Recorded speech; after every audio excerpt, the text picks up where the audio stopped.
Bismillahirrahmanirrahim. Assalamualaikum warahmatullahi wabarakatuh.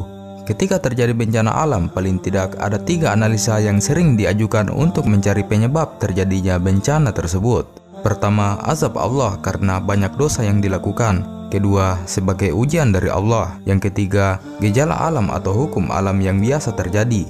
Allah Subhanahu wa Ta'ala berfirman, "Jika kami menghendaki menghancurkan suatu negeri, kami perintahkan orang-orang yang hidup mewah berkedudukan untuk taat kepada Allah. Tetapi mereka melakukan kedurhakaan dalam negeri tersebut, maka sudah sepantasnya berlaku terhadapnya perkataan ketentuan kami. Kemudian kami hancurkan negeri itu sehancur-hancurnya." Al-Quran Surah Al-Isra ayat 16.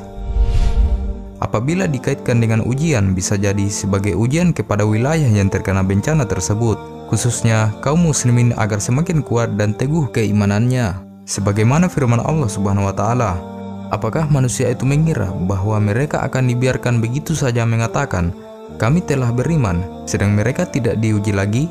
Al-Quran Surah Al-Ankabut ayat 2. Akan tetapi, jika dikaitkan dengan gejala alam pun besar kemungkinannya, karena bumi Nusantara memang berada di bagian bumi yang rawan bencana seperti gempa, tsunami, dan letusan gunung. Bahkan secara keseluruhan, bumi yang ditempati manusia ini rawan akan terjadinya bencana, sebab hukum alam yang telah ditetapkan Allah Subhanahu wa Ta'ala atas bumi ini dengan berbagai hikmah yang terkandung di dalamnya, seperti pergerakan gunung yang berbagai konsekuensinya.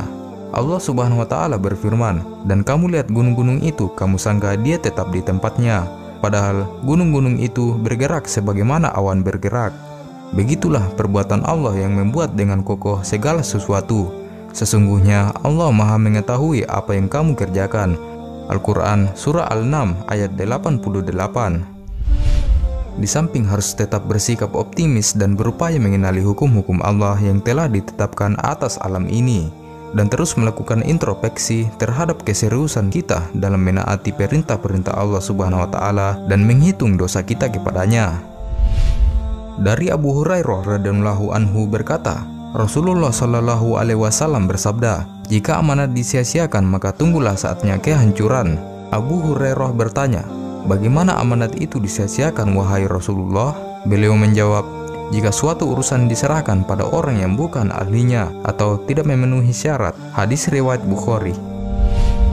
Karena ketulusan telah hilang, para ulama pun menjadi orang yang membuat gaduh di masjid dengan perdebatan dan perbantahan mengenai hal yang sudah diputuskan dengan jelas oleh Allah dan Rasul-Nya.